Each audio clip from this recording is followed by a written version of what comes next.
দর্শক, এই বিষয়ে আমরা আরও তথ্য জানব। গাজীপুর চৌরাস্তা থেকে যুক্ত হচ্ছেন হিরণ খান। হিরণ, আপনি পুলিশের কাছ থেকে আর কি তথ্য জানতে পেরেছেন জানাবেন, এবং সেখানকার আইন শৃঙ্খলার বর্তমান পরিস্থিতি কি, সবকিছু মিলিয়ে আমাদেরকে জানান।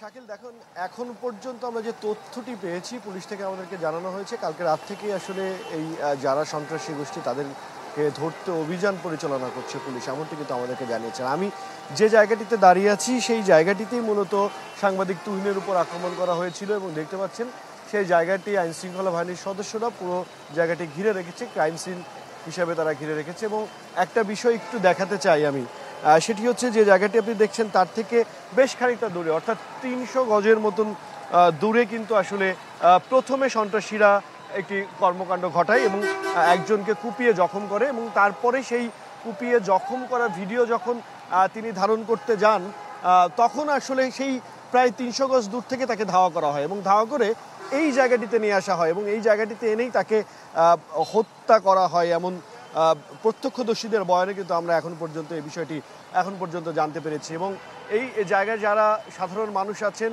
যারা এখানের স্থানীয় বাসিন্দারা আছেন, তারা বলছিলেন যে প্রায় সময় এই জায়গাগুলোতে এমন ধরনের ছিনতাইকারীদের, সন্ত্রাসীদের এমন ধরনের তাণ্ডব প্রায় সময় দেখা যায়, এবং প্রকাশ্যে তারা এমন ধারালো অস্ত্র নিয়ে তারা কিন্তু ঘোরাফেরা করেন।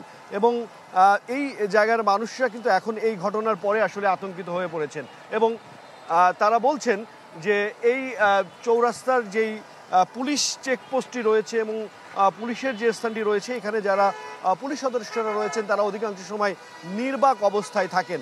এইখান থেকে আমি একটু ঘুরে দেখাতে চাই স্বাধীন, যদি আপনি দেখান সামনে ঠিক ওই জায়গাটিতে কিন্তু পুলিশ বক্স আপনি দেখতে পাচ্ছেন, যে সামনেই ঠিক রাস্তার উল্টা পাশেই পুলিশ বক্স।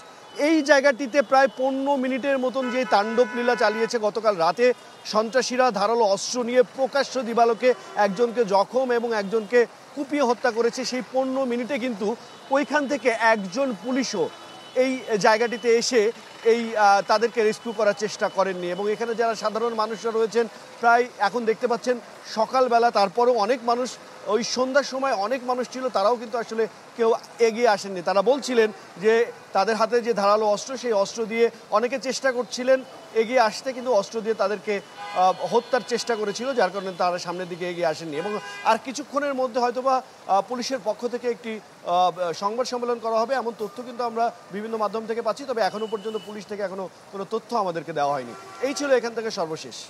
শাকিল। হিরণ, আপনাকে ধন্যবাদ আমাদের সঙ্গে যুক্ত হওয়ার জন্য। আমরা দেখতে পাচ্ছি আরিফ আমাদের সঙ্গে যুক্ত হয়েছেন গাজীপুরের জয়দেবপুর থেকে। আরিফ, আপনি নিশ্চয় শুনছিলেন তুহিন হত্যার বিবরণ দিচ্ছিলেন আমাদের সহকর্মী হিরণ খান।